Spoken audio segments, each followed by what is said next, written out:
이렇게 비가 오는 초하룻 날은 여러분이 안 오셔도 부처님 알아 찾아갈 긴데 그 정도는 돼야 부처락 할 수 있지. 이 비 오는데 부처님이 뭐하러 여기 왔는고 싶을 거예요. 내 생각에. 금정산 8경 중에 금정산의 8가지 경치 중에서 계명암은 가을달이고 계명초월이라 가을달을 이야기하고, 비와 관련된 게 청년암입니다. 청년야우라, 청년암의 밤비. 그게 금정산의 8경에 들어간다 그러는데, 청년야우를 본 사람은 거의 없을 거예요. 신도님들 말하는 게 아니고 스님들도 청년야우를 기억하시는 분은 거의 없을 겁니다. 근데 저는 이제 70년 초에 71년, 72년, 73년, 14년까지 내원암에 살았기 때문에, 내원암을 가려면 옛날 큰절에서 청년암 옛날 길을 거쳐서 내원암 올라갔습니다. 지금 있는 길은 새 길이고 저 안쪽에 이제 숲속에 길이 있어요. 그 길을 거쳐서 반드시 청년암을 거쳐야 내원암 올라갔어요. 그럼 내원암 올라가면 옛날에 그 물레방아가 있었습니다. 물레방아가 이렇게 있었는데, 여름에 늦은 시간에 올라가면은 올라가면서 봐야 이제 청년 야호를 볼 수가 있어요. 해질녘에 이제 올라가면 비가 오는데, 제 지금 느낌은 어릴 때 본 거지만은 눈처럼 내려요, 비가.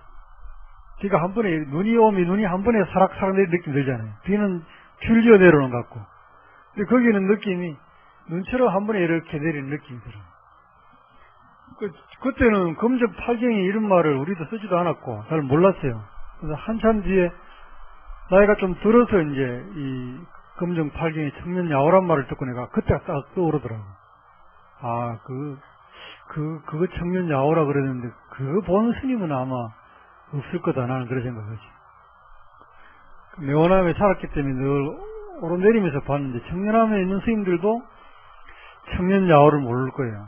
왜냐하면 그때는 이제 춘산 스님이라고 대치성 스님이 독립유공자인데, 그 스님이 77년도까지 청년암에 살았습니다. 청년암 주지를 하시면서 사셨어요. 그 이후에 좀 있다가 바로 청년암에 바뀌었기 때문에 아마 비구성 스님들 중에 청년야오를 본 스님은 없을 거예요. 그런데 청년야오가 참 아름답다 이렇게 말하지만, 장마철에 줄창으로 내리면 좋겠습니까? 장마철에 어떻게 해볼 수 없을 만큼 비가 많이 내리면 그걸 청년야오라고 하겠냐 말이죠. 오래된 고찰에 이 비가 내리고 비가 사락사락 내리면은, 눈처럼 내리면은 그 고저녁한 그 느낌이 절에 살면은 알죠. 참 고요하면서도 한가롭고, 또 한가로우면서도 풍치가 있는, 그리고 또 한가로움 안에 또 여유가, 단지 한가로움은 심심할 수도 있는데 여유가 있으면 마음이 뿌듯하면서 뭔가 그걸 즐길 수 있어요. 여유가 있으려면 배가 조금 불러야 돼요. 여유가 있으려면 배가 고프지 않고 방은 따뜻하고 뭔가 이렇게 전혀 모자랄 게 없고 문을 열어놓고 바깥에서 볼 때 나는 편안하고 세상은 비도 차곡차곡 내리는데 마침 산에는 아무도 안 오고 산사가 고요하고 행복하고 그러면은 그 배부른 스님이 이 순간에 나처럼 행복한 사람이 있을까? 이 풍치를 누가 알까? 이제 그 스님은 그러겠죠. 그거는 굉장히 조건이 까다롭단 말이죠. 조건이 까다로워요. 배도 좀 불려야 되고, 방은 좀 따뜻해야 되고, 사람은 안 와야 되고, 뭐가 복잡하잖아요. 그때 그 한순간을 무슨 고진작 산사에 비가 내리는데 어쩌고 시를 쳐나봐야 돼. 마장항이야. 그때 그 순간에 자기만 느끼는 거예요. 그때 그 순간에 자기는 마침 그게 됐기 때문에 느낀 것 뿐이에요. 청년야호가 아무리 아름답다 한들 아까 말한 대로 장맛비처럼 줄창으로 내리면 좋다 하겠느냐 이 말이죠. 이게 뭐가 문제냐? 우리의 기준이 까다롭다는 거지. 비가 안 올 때는 비 왔으면 좋겠다. 뭐 아우성을 치다가 비가 오면 좀 그만왔으면 좋겠다. 아니, 외면할 때는 나를 투명인간 취급한다 그러고 좀 따라다니면 스토킹 한다 그러고 그러잖아요. 어? 외면할 때는 자기를 뭐 무시한다 그러고 좀 뭐 이렇게 좀 잘해주면 집착하지 마라 하고. 뭐 어떡하라 소리요.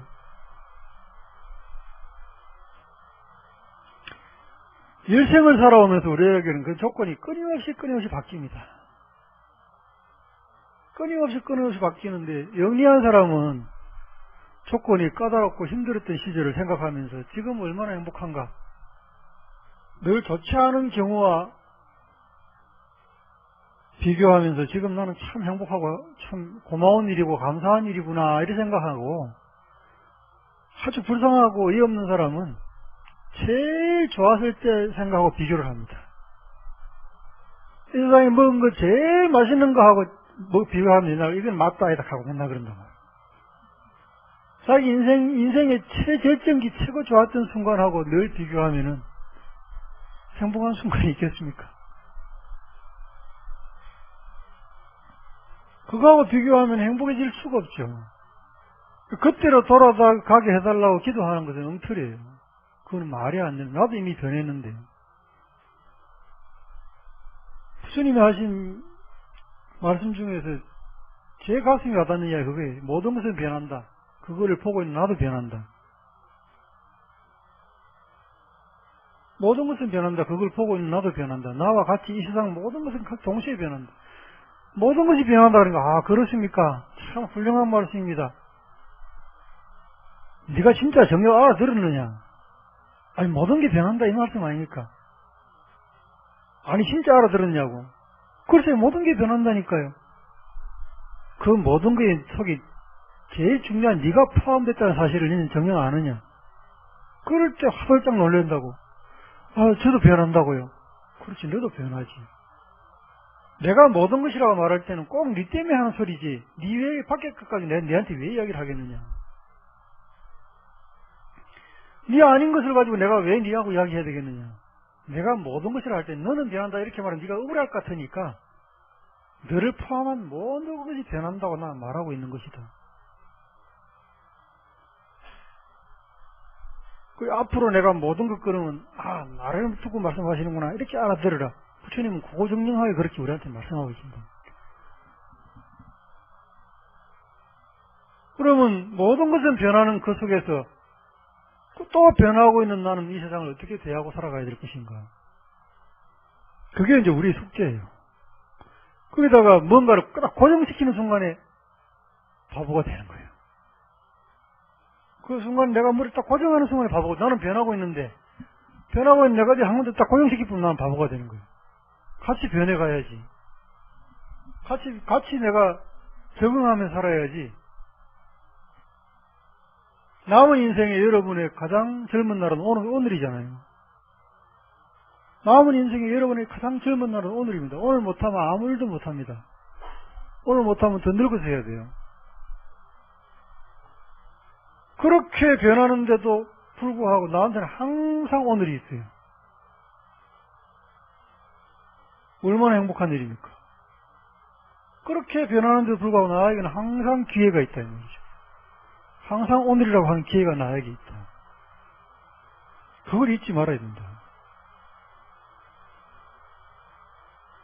가장 멍청한 사람은 어제를 잊지 못하는 사람이고,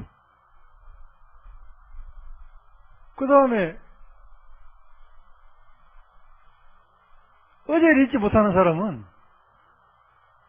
참 멍청한 사람인데 마음이 괴로워요. 어제를 잊지 못하는 사람 마음이 괴로워요. 그런데 더 골치 아픈 사람, 몸과 마음이 동시에 괴로운 사람은 미래를 걱정하는 사람이에요. 미래를 걱정하는 사람은 그것 때문에 몸이 괴로워요.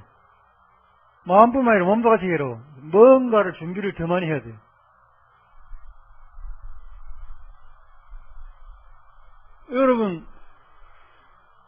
여러분이 걱정하고 살았다면 과거 여러분들이 오늘 위해서 걱정하고 살았던 거죠. 오늘 맞이하려고 10년 전에 여러분 10년 후 그러면서 걱정하고 사셨겠죠. 오늘 이렇게 10년 이렇게 왔습니다. 여러분 그동안 걱정하고 노력한 게 의미가 있나요 지금?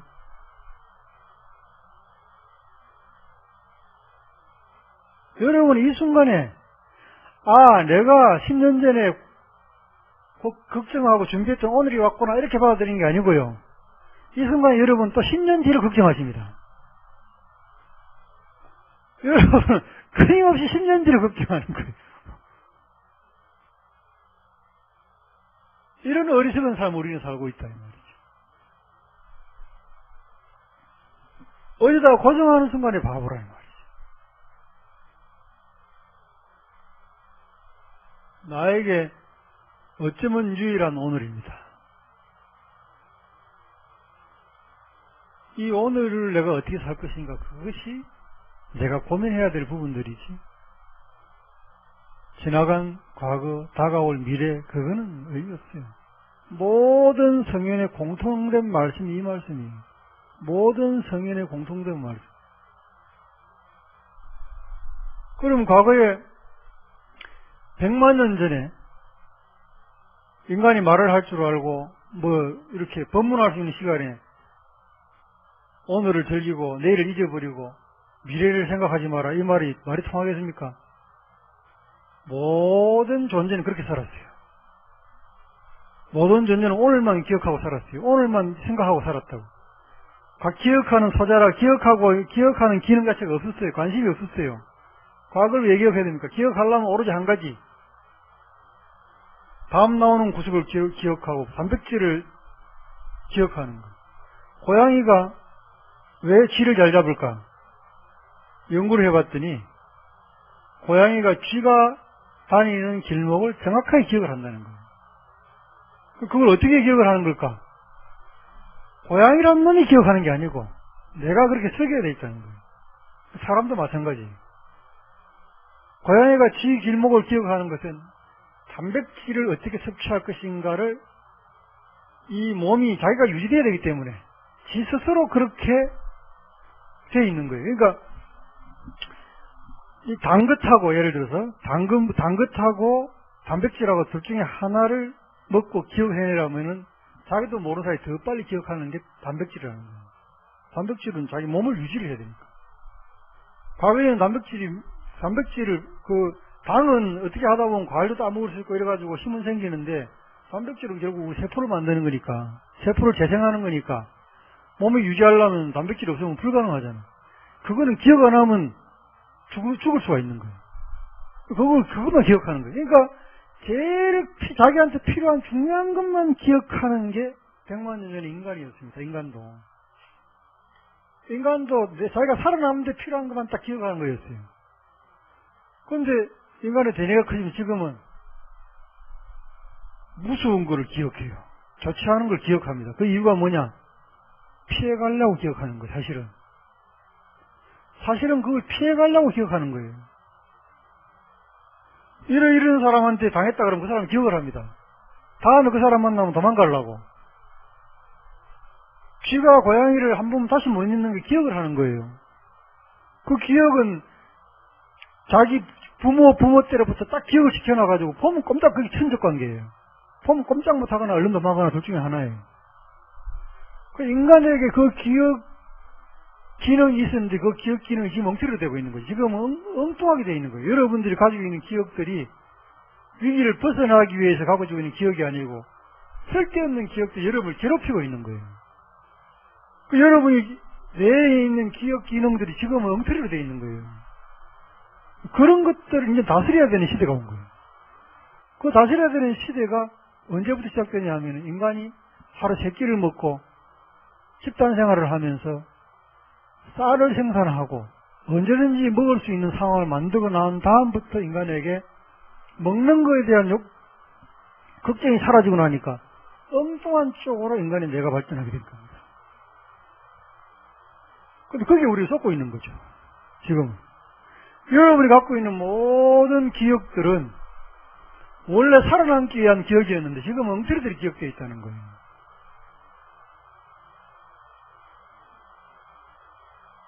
그런데 이제 과연 살아남는다고 하는 게 뭔가 이걸 또 깊이 따지고 보면은 과거에는 단순히 몸이 살아남는 걸 살아남는 거라 했고 지금 우리 생각하기에는 행복하게 사는 것을 살아남는 거라고 생각하는 그런 시대가 이제 온 거죠. 그러니 과거에 그 사람하고 싸웠던 거, 그 사람한테 상처 준 거, 그런 거 기억을 잊어버리지 못하는 거예요. 단순히 살아남기 위해서 아니고 행복하게 살아남으려고 그런 것도 잊지 못하는 거죠. 그런데 이 시대가 그런 걸 기억하는 것이 오히려 우리를 불행하게 만드는 시대가 되어버렸어요. 아무 의미 없는 기억들이 되어버린 거예요. 지금은 오히려 그 기억들을 어떻게 하면 내보낼 수 있을까 이걸 연구하는 시대가 된 겁니다. 여러분들이 어느 산에서 어느 자리에서 미끄러졌다 그거는 기억을 잊어버리면 안 되겠죠. 계명암 내려가다가 밤에 어디 가다 미끄러졌다면 그건 잊어버리면 안 돼. 그건 조심해야지. 그런 거는 잊어버리면 안 돼. 그런데 누가 내한테 욕하더라. 누구하고 내가 싸웠다. 이런 것들은 기억할 필요가 없는데 기억을 한다 이 말이에요. 근데 원래 우리의 기억이라고 하는 기능은 미끄러진 걸 잊지 않기 위해서 만들어진 게 우리 기억이에요. 또 먹는 게 어디 있는가 이건 기억하려고 만들어진 게 우리 기억 기능이라고. 그런데 우리 엉덩이를 기억한다고 이유가 뭐냐면 행복하게 살아남으려고 하는 욕심이 하나 더 붙어버린 거예요. 옛날에는 그저 살아남으려고 하는 거였는데 지금은 행복하게 살아남으려고 이 기능이 더 붙어가지고 그 사람하고 싸웠던 기억 이런 것들이 나를 괴롭히니까 다시는 그렇게 안 당해야지 뭐 이런 기억들이 남아가지고 복수해야지 어떻게 해야지 이 엉뚱한 기억 기능이 만들어진 거예요. 여러분이 괴로워하는 거는 쓸데없는 그런 기억들입니다. 쓸데없는 그런 기능들 때문이에요. 그거를 오늘날은 거꾸로 어떻게 지울 수 있을까 이 연구를 합니다. 선택적으로 여러분 기억 속에 있는 것들을 어떻게 지울까 이걸 연구를 하는데 여러분들이 행동 양식 지금 삶을 대하는 태도 이거를 정신과학적으로 이렇게 들여다보면은 이 사람에게는 어떤 트라우마가 있다. 이 사람에게 이런 정신적 상처가 있다. 그걸 찾아냅니다. 전문가들은. 이 사람이 이런 성향이 있는 거 보면 분명히 이 사람한테는 이런 유의 상처가 있을 것이다. 과거에. 정확하게 찾아들어가면 정확해요. 과거에 이런 상처가 있었던 게 분명해요. 그 상처를 떠올리게 해가지고 그걸 이해하게 만들고 상황극을 만들고 뭐 어쩌고 하다가 그걸 치유되고 나면은 그 사람이 살아가는 방식이 달라져요. 사람보다 훨씬 단순한 개나 고양이 이런 애들은 조금만 해버리면 행동만 바꿔줘도 금방 바뀌어버립니다. 어린아이들은 더 빨리 바뀌어버리고. 어른들은 자기를 보호하려고 하는 자아식이 너무 강하기 때문에 그걸 꽁꽁 묶어놓고 안 놓으려고 그러는 거예요. 그것 때문에 괴로운 거예요. 그러니까 여러분, 괴로움의 실체는 원래 없는 겁니다. 여러분이 그런 것들을 기억하기 때문에 괴로운 것이지, 그 기억을 놔버리면 여러분 불행하게 될 이유가 하나도 없어요. 과거에 다른 사람이 나한테 공격했던 기억들을 여러분 스스로 놔버릴 때 여러분이 행복해지는 건데, 그걸 이제 다른 이름으로 말합니다. 우리는 용서하라 이렇게 말을 합니다. 그 사람의 공격을 용서하라. 그 사람이 나에게 했던 폭력들을 용서하라. 뭐 모든 폭력은 결국은 정신폭력으로 연결이 되죠. 차라리 뭐 어릴 때 지들이 맞았던 매나 이런 건 잊어버릴 수 있지만 정신적인 상처는 못 잊죠. 그런 것들을 용서하라. 용서하려면 상황극을 하는 것은 그 사람을 이해하기 위해서, 그 사람이 이런 상황에서 나를 그래 했구나. 그 사람을 이해하고 나면 나한테 어떤 마음이 생기냐. 그 사람이 나를 미워해서 그런 게 아니었구나. 그 사람이 나만 그런 것이 아니었구나. 그 사람이 나를 미워하려고 태어난 사람도 아니고, 그 사람이 그 순간에 지가 행복해지려고 나를 때린 것도 아니었구나. 그런 걸 이해하면서 내 속에 있는 기억을 놔버린 그걸 우리는 용서란 말로 하는데, 용서란 말도 엉터리죠. 용서 그 사실 필요 없이, 아니 나를 괴롭히게 생기면 내가 없애야 되는 거죠. 그걸 누가 없애주겠습니까? 나를 괴롭히고 있는데 내가 없애줘야지. 뭘 떠올리면 괴롭다면 내가 생각하지만 그거 버려야 되겠다 이런 생각하는 게 맞는 거예요. 그런데 그걸 모르고 있을 때 우리는 어떤 삶을 사느냐? 지금 현재 내가 뭘 어떻게 하고 있는지를 모르고 있는 거예요. 그게 깨어있지 못한 거라고 부처님은 설명합니다. 깨어있는 삶이란 건 어떤 것이냐 하면은 지금 어떤 원인이 나를 괴롭히고 있는가? 이 결과는 어떤 원인에서 나오는가? 그거를 내가 알고 있다는 거예요. 그리고 지금 내가 뭘 하고 있는가? 밥을 먹고 있다면 한 숟가락 더 들어가면 내가 살이 찔 것이다. 그걸 안다면 절대 안 먹는다는 거예요. 그거 깨어있지 못하다는 거예요. 깨어있는 사람은, 그래서 부처님 천천히 설명하시죠. 천천히 먹어라. 천천히 행동해라. 지금 내가 무엇을 하고 있는지 알고 해라. 지금 다른 사람에게 내가 나도 신들린 것처럼 욕을 하고 있다면은 막 방에 집에 오자마자 막 과음을 지르고 그냥 내가 정신 나간 사람처럼 막 하고 있다면은 이게 뒷날에 어떤 결과가 올지 내가 모르고 하는 거예요. 그걸 하지 말라는 거예요. 부처님이 요걸 천천히 해봐라. 여기 되는가? 야, 이 하다가 안 나온다는 거예요. 야, 이 하다가 안 나온다. 이거 할 필요 없구나. 과거의 너에게 속지 마라. 너는 변하고 있다. 끊임없이. 너는 끊임없이 변하고 있는데 과거의 너를 집착해가지고 되는 일이 아니다. 그런데 저 자연은 흔적 없이 과거로 미래로 가고 있는데 우리 마음은 자꾸 흔적이 남죠. 과거의 기억들이 남는 거예요. 이 기억이 문제라는 겁니다. 이 기억들을 해소하는 게 말하자면 수행이에요.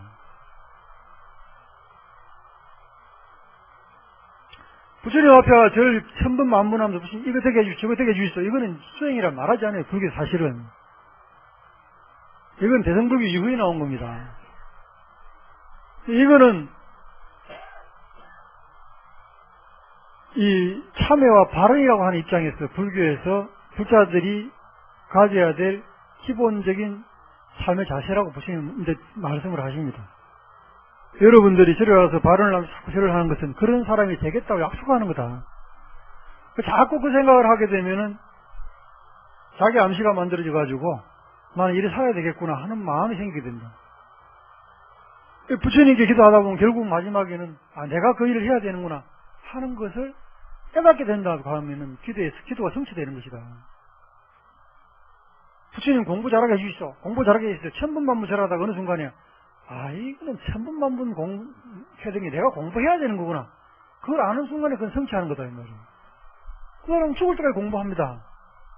죽을 때까지 모르는 건 알려고 노력하고 새로운 걸 받아들이려고 노력하고 또 옳고 그른 걸 판단하려고 노력을 하고 그렇게 살아가요. 그 사람을 용서하게 해주셔서 그 사람 용서에 계속 절하다 보니까 어느 순간에 그 용서는 내가 하는 것이 부처님한테 용서하게 해달라고 하는 말이 참 어리석은 거구나. 성취한 거예요. 내가 이렇게 성취했구나.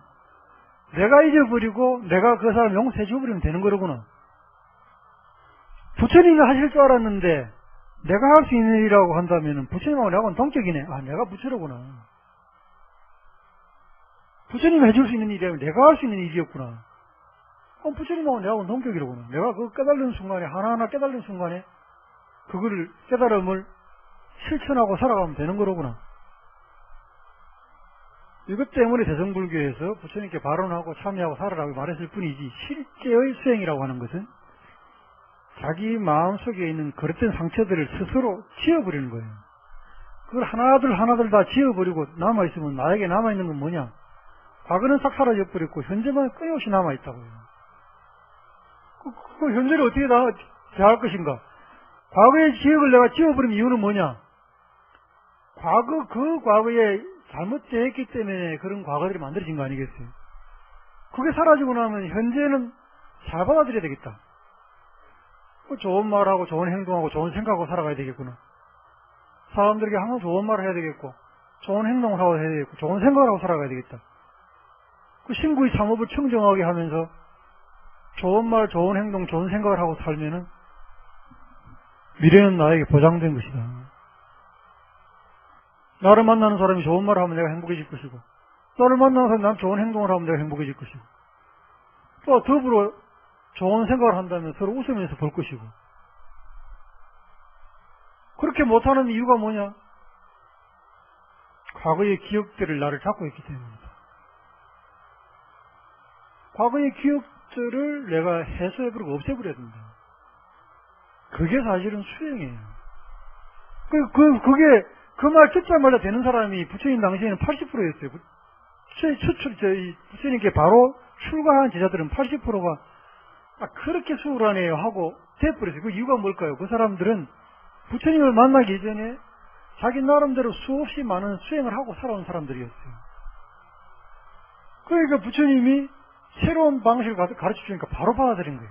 말하자면은 기초 체력이 풍부하고 준비가 된 사람들에게 운동을 가르치니까 바로 잘하는 거하고 똑같은 상황이었어요. 그렇지 못한 사람들이 많았다. 또 20%가 그렇지 못한 사람들이 부처님이 그럼 내 옆에 앉아라. 그럼 내 옆에 앉아가 이제 네 마음을 조절하는 방법을 가르쳐 주겠다.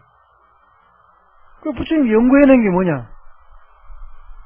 저 인간에게 저걸 똑바로 보고 있으라. 끝까지 보고 있으라. 이래도 볼 것 같긴 한데 여러분에게 눈을 뜨고 이거를 끝까지 보고 있으라. 여러분 끝까지 보고 있으면 다른 생각 안 일어나죠.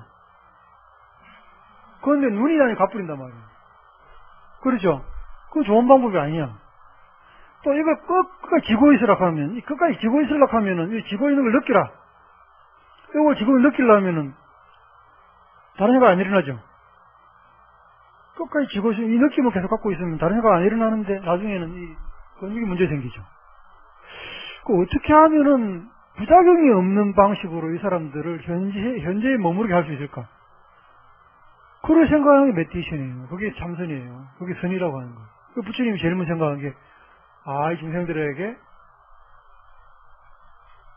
자기 몸을 이용하게 해야 되겠구나. 그래서 가만히 생각했어요. 그 부처님이 영리하신 분이 부처님이 얼마나 영리한 분이냐면요. 생각해봐요. 저를 꽉 지내도 안 되고, 받아도 안 되고, 항상 내가 말 안 해도 지 혼자 하고 있는 게 뭘까?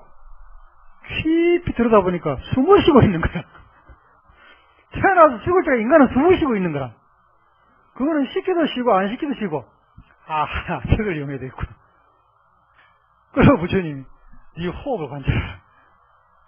들이쉬고 내쉬고 하지 그래. 하네요. 옆에 앉아봐라. 들이쉬고 내쉬고 들이쉬고 내쉬고 하지? 예, 합니다. 그걸 관찰해라. 그 호흡을 관찰하라고 그러신 거예요. 호흡을 관찰하고 들이쉬고 내쉬고 들이쉬고 내쉬고 들이쉬고 내쉬고 들이쉬고 내쉬고 관찰하니까 아무것도 안 일어나는 거예요. 과거에 집착하는 마음이 사라지는 거예요. 과거에 집착하는 마음이 의심에도 사라지는 게 아니고 과거에 집착하는 마음이 안 생기는 거예요. 예를 들면 또 미래를 걱정하는 마음이 안 생기는 거예요. 네가 호흡을 관찰했느냐? 관찰했습니다. 몇 시간 동안? 1시간 동안. 아무것도 안 일어났지? 아무것도 안 일어났습니다. 그게 너다. 근데 너는 지금까지 엉뚱하게 한 거예요. 훨씬 과거에 우리는 왜 기억했을까? 아까 말한 대로 위험을 피하기 위해서, 먹을 걸 기억하기 위해서. 그렇게 우리에게 기억하는 기능이 생겼는데 그 기억하는 기능이 먹고 살만하니까 행복해지는 쪽으로 기능이 바뀌다 보니까 행복하게 살아남으려고 싸웠던 기억까지 다 하는 거예요. 그 사람하고 안 싸워야지가 아니고 그놈하고는 안 부딪혀야지, 또는 그놈한테 이겨 먹어야지. 그런 식으로 기능이 바뀌었다 이 말이에요. 그 부처님이 이제는 과거를 잊어버리는 방법이 현재 오롯이 남아있는 방법이 그게 깨어있는 거라고 말하는 거예요. 그래서 호흡을 관찰하면서 그대로 깨어있을 때 부처님이 과거의 걸 떠올려봐라. 떠올리니까 일어나고 그게 있느냐? 그게 있느냐? 없는데요. 그건 없는 것이다. 네가 생각해낸 것이다.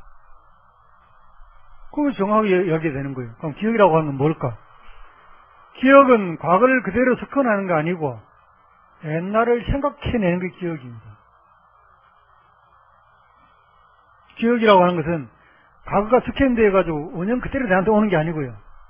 그 과거를 내가 생각해내는 것을 기억이라고 그러는 거예요.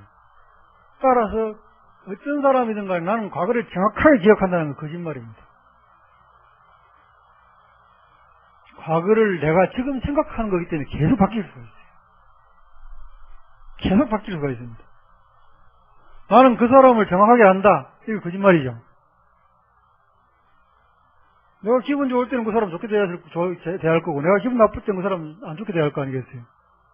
또, 그 사람이 돈 많이 갖다 줄 때 생각하면 그 사람 고맙게 생각될 끼고, 그 사람이 돈 갖다 주면서 이거 아껴 살아 하는 순간에 그 사람에 대해서 이 나를 뭘로 보고 이런 생각 안 하겠어요.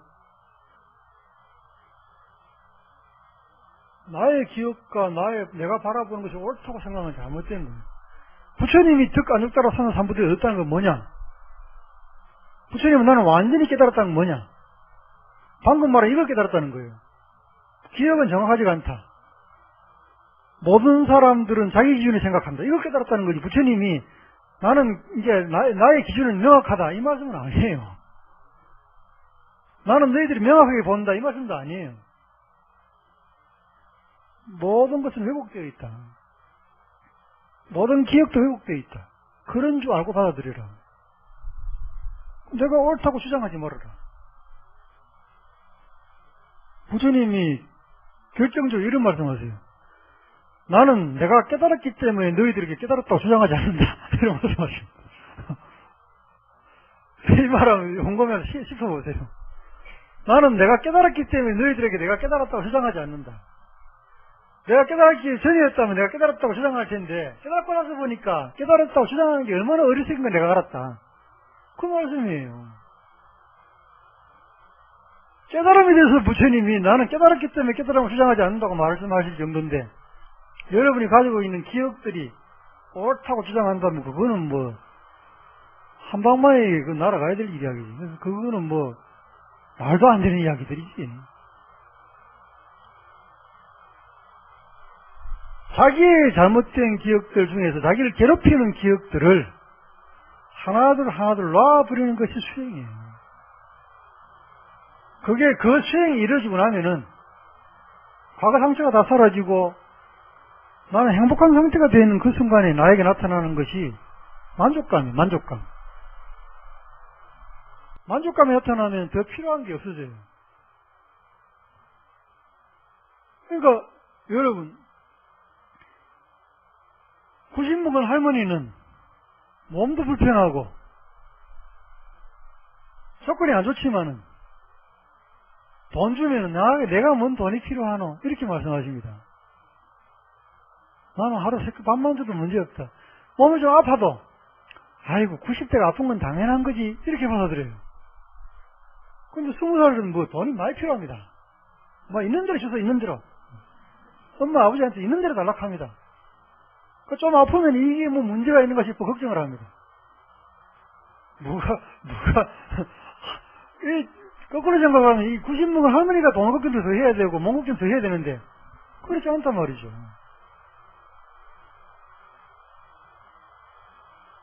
내가 더 필요한 게 없다는 걸 아는 순간에 만족감이 생겨요. 그 다음에 내가 가지고 있는 돈은 아들이 설날에 준 세뱃돈을 손자한테 주도록 돼 있어요. 아들이 어머니 복 받으시소 하고 돈 5만원 주면은 그대로 해놨다가 손자한테 줍니다. 뭐 영리한 아들은 더 많이 주겠지. 더 많이 주라고. 어차피 돌아오는 기니까. 90 먹은 할머니는 돈이 필요 없어요. 우리가 늘 그런 마음으로 산다면 90 먹은 할머니가 돈을 주는 마음을 우리는 자비라고 말할 수 있습니다. 자비는 내가 더 이상 필요 없구나 하는 걸 알고 나한테 필요한 것 아니 있는 것을 필요한 사람한테 주는 걸 자비라고 하는데 부처님 입장에서는 안타까운 거죠. 20살 먹은 아이한테 돈을 주면서 네가 돈이 아니라 만족함을 알면 더 좋을 텐데 자꾸 돈을 달라니까 네가 갖고 있는 그 욕망이라고 하는 것은 먹으면 먹을수록 더 필요한 거, 더 무리 키우는데 돈 많이 주면 많이 주면 더 달라 할 낀데 부처님이 주는 그걸 자비라고 말할 수 있겠어요? 20살짜리 달란다고 주는 걸 그걸 자비라고 말할 수 있겠냐고. 그거는 진리적 입장에서 생각하면 그거는 자비는 절대 될 수가 없어요. 누가 뭐 달라한다고 주는 게 자비가 될 수 있겠냐, 이 말이야. 다 주고 가는데 밥 주는 건 자비예요, 분명히. 꼭 필요한 거 주는 거 자비입니다. 그러나 종래에 그 사람을 더 어렵게 만드는 걸 주는 걸 자비라고 말하지는 않습니다. 그래서 보시하라 그러지만 보시 중에 제일 중요한 보시를 법보시라고 말하는 거예요. 진리를 가르쳐 주는 것을 가장 큰 보시라고 말하는 거예요. 남이 필요한 걸 줘라. 그 중에서도 잘 사는 법을 가르쳐 줘라. 그게 진정한 보시다. 여러분도 여러분 마음속에 있는 모든 걱정을 놓아버리십시오. 그러니까 그거 부처님 말씀대로 한번 해볼까? 그런 마음 가지시고 미래에 걱정하지 마십시오. 그럼 그 미래에 대한 걱정 안 해야지 하는데 자식에 대해서 걱정이 될 수 있다고. 자식한테 걱정할 자식에 대한 걱정을 어떻게 놓아버려야 되느냐? 아까 말한 대로 자식에게는 돈을 줄 게 아니고 잘 사는 법을 가르치셔야 되겠다. 그럼 잘 사는 법은 어떤 법이냐? 자식을 꿀 앉혀놓고 맨날 이래 살아라 저래 살아라 말하는 게 아니고 실제로 내가 잘 사는 거다. 실제로 내가 잘 사는 거다. 실제로 내가 잘 사는 것 중에 어떻게 잘 사는 거냐? 가족과 관계를 내가 잘 풀고 살아가는 거다. 남편하고 서로 화해하고 싸우고 난 다음에 내가 미안해요. 내가 먼저 화해를 청하고 이런 것들은 아이들에게 죽어도 돈 주고 못 사는 큰 교훈이에요. 그 아이들이 앞으로 살아가면서 누구하고도 싸울 수 있습니다. 누구하고도 싸우면서도 엄마가 아버지가 어머니하고 화해하는 걸 보고 친구하고 싸웠건 부부간에 싸웠건 누가 싸워도 걔가 화해만 할 수 있다면 싸우는 게 뭐 걱정이 되겠어요. 화해만 할 수 있다면 싸우면 큰 조정이 되는 거죠. 화해는 더 끈끈한 관계를 만들어내는 거죠. 싸우면 서로 생각이 달라서 그런 건데 싸우고 난 다음에 화해하면 조정이 되는 거예요. 근데 안 싸우는 사람보다는 싸우고 화해하는 게 훨씬 잘 사는 거죠. 계속 조정하면서 살 수 있으니까. 안 싸우려고 불편하지만 말도 못하고 서로 이렇게 보고 있는 거 하고 자기 주장을 하면 싸우고 조정하고 살아가는 거고 어떤 게 더 행복해요? 싸우고 조정하는 게 훨씬 행복한 거죠. 여러분들이 아이들에게 걱정하면서 지금부터 걱정하면서 돈 물려줄 걱정하는 것보다 잘 사는 걸 가르쳐 주는 건데 잘 사는 걸 가르쳐 주려면 여러분 책 보고 하는 거 부처님 뭐 공부해가지고 뭐 참선하고 이거 아니에요. 걔가 들여다보고 있는 삶 속에 여러분들이 걔한테는 어떤 엄마인지 모르고 남편한테는 어떤 마누라인지도 모르면서 들어와서 공부 배웠다가 참선하고 딱 하고 지금 그 사람들 어떻게 보겠어요? 지랄하고 있는데 이렇게 생각합니다. 그럼 잘하지. 부처님한테 그거 가르치더라. 이렇게 이야기합니다. 여기서 뭘 아무리 고고한 걸 배웠더라도 집에 가면 여러분 모습으로 놔둬야 되는 거예요. 그럼 현실 속에서 원래 그런 엄마인데 엄마가 바뀌었다. 어떻게 바뀌었냐? 싸움은 옛날하고 똑같은데 화해를 할 줄 알더라. 내가 미안하다 할 줄 알더라. 반성할 줄 알더라. 그리고 변할 줄 알더라. 그거는 아이들한테 엄청나게 큰 교훈이죠. 우리 엄마는 그렇게 변하. 그랬더니 시간이 지나니까 아버지가 변하고 집안 관계가 엄청 좋아졌다. 그럼 아이들이 앞으로 결혼 생활 걱정할 게 뭐 있겠어요? 나도 가면 싸우고 화해하고 그래 살면 되는 거구나.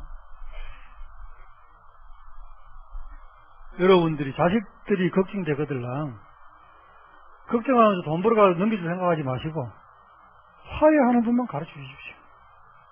싸움은 반드시 해야 되고 싸움 안 하고 살면 그 목적이지. 그게 발전이 없어요. 싸움 안 하면은 무슨 싸움 안 하고 뭐 내가 부처가 돼가 진짜 할 게 없다만 참선하고 있으면 모르지만은 뭐 저녁에 다 문 열고 들어가지고 내 식구 지금 내가 다 참선하고 앉아있다. 그거는 뭐 싸움할 필요가 없지.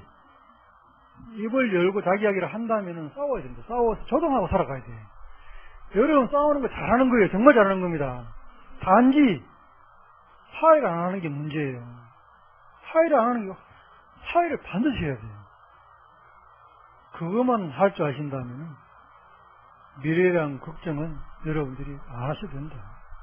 그리고 자식들에게도 다른 건 뭐라도 이것만큼 내가 가르쳐줘.